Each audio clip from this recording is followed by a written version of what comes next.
با سلام، سردار هستم. به آشپزخونه من خوش اومدین. امروز میخوایم با هم کوفته ایرانی رو درست کنیم که یکی از غذای محبوب ایرانی هست.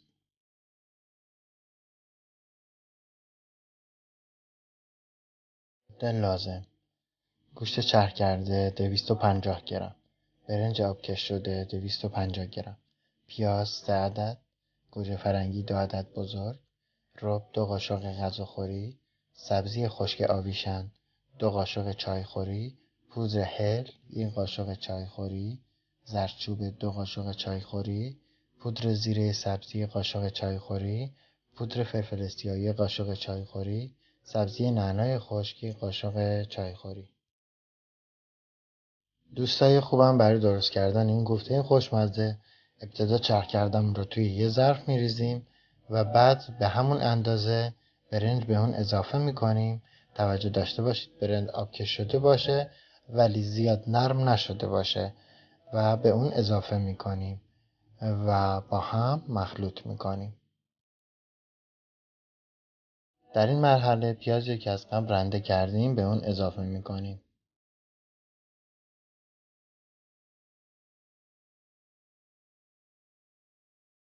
و بعد ادویه هایی که داریم به اون اضافه میکنیم.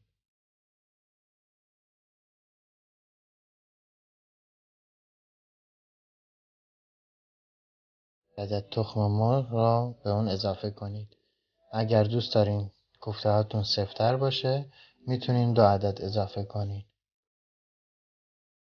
و 2 قاشق غذاخوری آرد به اون اضافه کنید.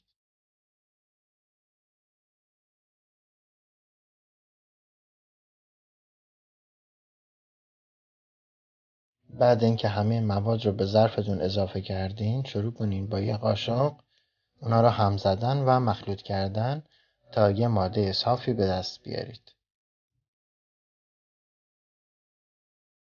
همونطور که میبینید موادمون به این شکل در اومده. حالا من شروع میکنم به درست کردن کوفته ها به این شکل.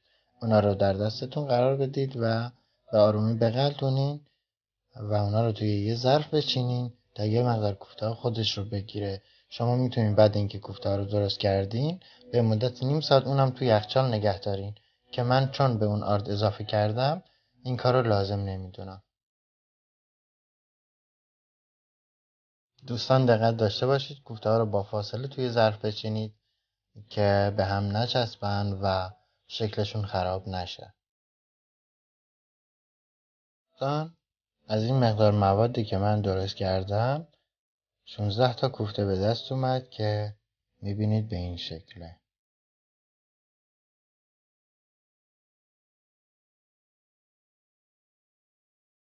خب در این مرحله مایتابه رو روی حرارت گذاشته و به اون روغن زیتون اضافه کنید. شما میتونید از کره هم استفاده کنید و پیازهایی که دارین و خلال کردین یا خرد کردین به اون اضافه کنید و اون رو تفت بدید تا یه مقدار پیازتون طلایی بشه.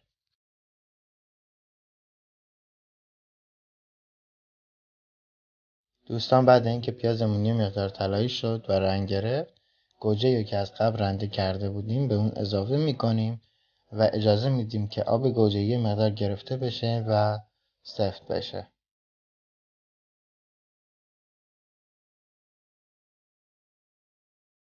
زمانی که یه مقدار آب گوجهتون گرفته شد 1 قاشق غذاخوری ربیو که دارین به اون اضافه کنید. اگر دوست داشتین میتونید تا 2 قاشق هم رب اضافه کنید که من ترجیحاً اینجا چون گوجه ریختم 1 قاشق اضافه کردم و اون رو به این شکل باز کنید تا گوجه با رب سرخ بشه و یه مقدار رنگش بازتر و قشنگتر بشه. در این مرحله یه مقدار آویشن و یه مقدار نعنای خشک و یه مقدار نمک به موادمون اضافه میکنیم تا طعم و بوی بهتری داشته باشه.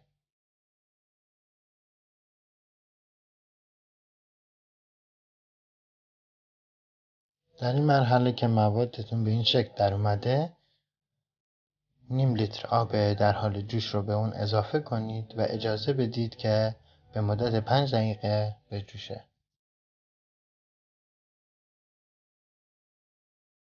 در این مرحله کوفته هایی رو که از قبل آماده کرده بودیم به موادمون اضافه میکنیم.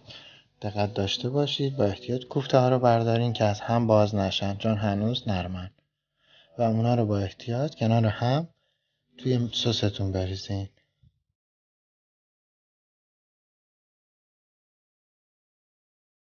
دوستان دقت داشته باشید بعد اینکه همه کوفته ها رو به این شکل در ظرفتون یا قابلمه‌تون گذاشتید بدون اینکه در قابلمه رو بذارین به مدت نیم ساعت کوفته هاتون به همین شکل بمونه تا سفت بشه و خودش رو بگیره. خب بعد نیم ساعت میتونین کوفته هاتون رو حرکت بدید چون سفت‌تر شدن و به آرومی اونا رو برگردونین تا طرف دیگهشون هم پخته بشن. البته من اینجا ظرفم کوچیکه و شما میتونید از یه ظرف بزرگتر استفاده کنید.